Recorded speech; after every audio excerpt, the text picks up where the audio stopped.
Hey there guys, welcome back to my YouTube channel Thoda Sai Life, and in this video we'll be watching my experience of the KTM Duke 250 जो मेरा अभी recently service centre में जो experience था उनके साथ। मैं जब ऑफिस से वापस घर जा रहा था तो रास्ते में एक पॉटहोल में बाइक गई और उसका फोक ऑयल से लीक होने लग गया।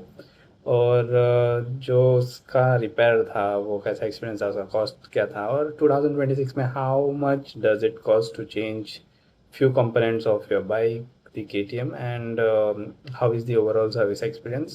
Let's get straight into this video. तो अभी आप लोग आपके स्क्रीन पे देख सकते हो कि एग्जैक्टली कौन से साइड की जो फोक थी वो लीक हो रही थी। राइट साइड की बिल्कुल ही ठीक थी, वहाँ पे आप देखोगे तो एकदम ही शाइनी सा आपको दिखेगा, वहाँ पे कोई भी ऑयल के धब्बे नहीं दिख रहे हैं। लेकिन जब आप लेफ़्ट साइड आते हो तो आपको एग्जैक्टली दिख जाएगा कि it is a bit slimy और वहाँ पे थोड़े दाग भी लग चुके हैं। तो एग्जैक्टली लेफ़्ट साइड की फोक जो थी वो लीक हो रही थी। फिर जब मैं गया उनके पास, उन्होंने मुझे 1400 का कॉस्ट एस्टिमेट बताया। मैं आपको फाइनल कॉस्ट लास्ट में बताऊंगा। और फिर उन्होंने गाड़ी रैंप पे ले ली। मैं बहुत ही जल्दी सुबह चले गया था, ऑलमोस्ट 9:30 बजे मैं सर्विस सेंटर पहुंच चुका था। And it is in Dombivli, which is close to Mumbai है, जो लोग बाहर से देख रहे हैं उनके लिए। तो उन्होंने काम शुरू किया, उन्होंने बताया कि एग्जैक्टली क्या होता है, ये क्यों होता है। तो वो कह रहे थे कि जब फोक में जब मट्टी वगैरह जमा होने लगती है तो यूजली ये होता है, और जब आप खड्डे में जाते हो तो यूजली वो ऑयल लीक होना शुरू हो जाता है। तो वो लोग काम कर रहे थे, मैं आपको मेरा एक्सपीरियंस बताऊंगा। एंड ये कुछ जो पार्ट्स है वो लोग जो चेंज करने वाले थे, मैंने उसकी फ़ोटो ली है, मैं आपको बताने की कोशिश कर रही थी एग्जैक्टली वो बाइक में वो लोग क्या क्या कर रहे थे। और एक और चीज़ है कि ये फ़ोटो मैंने स्पेसिफिकली डाला है क्योंकि जो एक कैप होता है, टी बार कैप होता है, वो उन्होंने मेरा घुमा दिया था सर्विस सेंटर में। Now let's talk about the overall experience जो मेरा था 2026 में।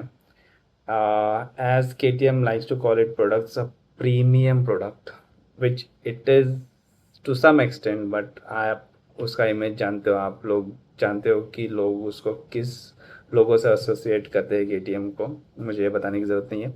लेकिन मैंने सोचा था कि कुछ सालों बाद KTM ने खुद के सर्विस सेंटर्स पे काम किया होगा, या जो उनके वर्कमैन हैं उन पे काम किया होगा।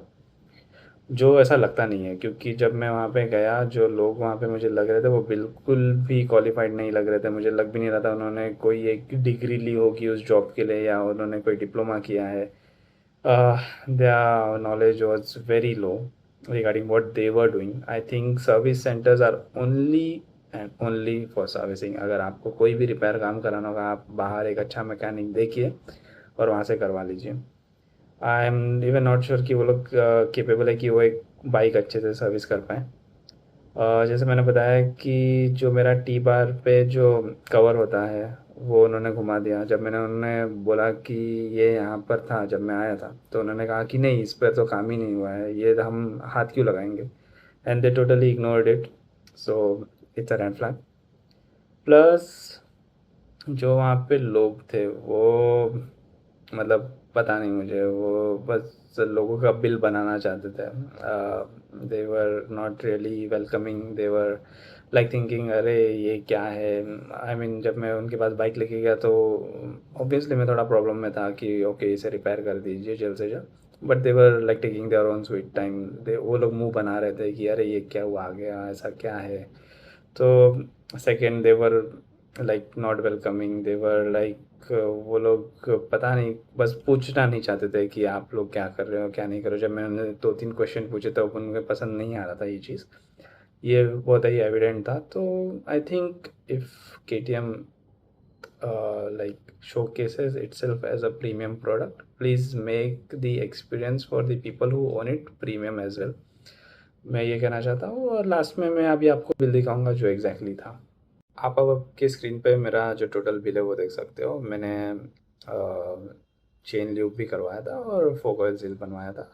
एंड उन्होंने कुछ एक प्रो ल्यूब फ्यूल सिस्टम दिया था जिससे आई थिंक E20 के लिए वो फ़ायदा होता है, बिकॉज मेरी बाइक जो है वो PS6 है but it is not E20 compliant. So उन्होंने बोला था कि वो थोड़ा आपके इंजन के लिए अच्छा होगा, तो मैंने वो ले लिया था। इट कॉस्टेड में अराउंड 100 रुपीज़। फिर जो फोक ऑयल सील के जो खर्चे थे, आप देख सकते हो कि oil seal was 446 and oil packed was like 328 rupees. मैंने फिर फोक ऑयल सील के साथ फोक कवर्स भी लेते which was 900 rupees. It was not worth it guys. Don't buy fork covers from the service centre. वो लोग आपको एक्स्ट्रा चार्ज करते हैं. एंड जब मैंने अपने लोकल मैकेनिक से बोला तो उन्होंने बोला कि सर इसमें और कचरा जमा होगा, आप इसे निकाल दीजिए. तो मैंने उसे एक दिन भी नहीं यूज़ किया. It cost me around 1000 rupees. तो वहाँ पे एक नुकसान है. फिर आप देख सकते हो कि उन्होंने जो लेबर लिया है इट इज़ 325 रुपीज़. फोक का काम के लिए जो लेबर है it is 486 rupees. And drive chain का जो क्या कहते हैं ल्यूब के लिए उन्होंने 224 रुपीज़ लिया. आप समझ सकते हो कि एक ल्यूब लगाने के लिए उन्होंने 225 रुपये लिए. मतलब it is not worth it. 225 रुपये में लिटरली वो पूरा कैन आ सकता है और मैं उससे ऑलमोस्ट 2-3 महीने यूज़ कर सकता हूँ depending how much you ride it. So मेरा टोटल जो बिल था इट वाज अराउंड 2846 रुपीज़, जिसमें से अगर हम 899 माइनस कर देते हैं तो अराउंड 2000 रुपीज़ मुझे कॉस्ट किया. It was not good service experience. जो मेरा जो मेजर प्रॉब्लम था उन्होंने भले से फोक ऑयल सील रिपेयर कर दिया था, लेकिन जो मेरे बाइक में आवाज़ आ रही थी, जो मुझे हैंडलिंग में प्रॉब्लम हो रही थी, वो अभी भी वहीं थे. मैंने फिर से मेरे लोकल मैकेनिक के पास गया, मुझे उसे वापस खोलना पड़ा. मैंने उसे वापस रिपेयर किया and costed me around 5000 rupees बाहर. तो अह, अब मैं बस क्या कहूँ कि अगर आप लोगों को पैसे बचाने हो तो आप प्लीज़ सर्विस सेंटर मत जाइए. अगर सिर्फ आपको सर्विस करवानी है तो आप एक बार जा सकते हो, लेकिन उसके अलावा अगर आपको कोई भी रिपेयर का काम है, एक अच्छा ढंग का मैकेनिक बाहर देखिए और उसे कर लीजिए रिपेयर बाहर से.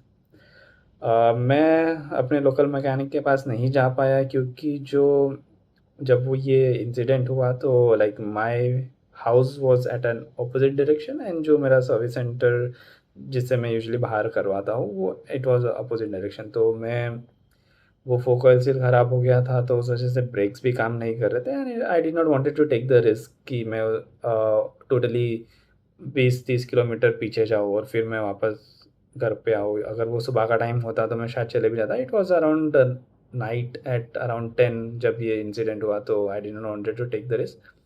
सो मैं चुपचाप घर चला गया और जो नियरेस्ट सर्विस सेंटर था केटीएम का, मैंने उसे अगले दिन वहाँ पर दिया because it was a weekend, Saturday था. हाँ, मतलब overall experience was not good.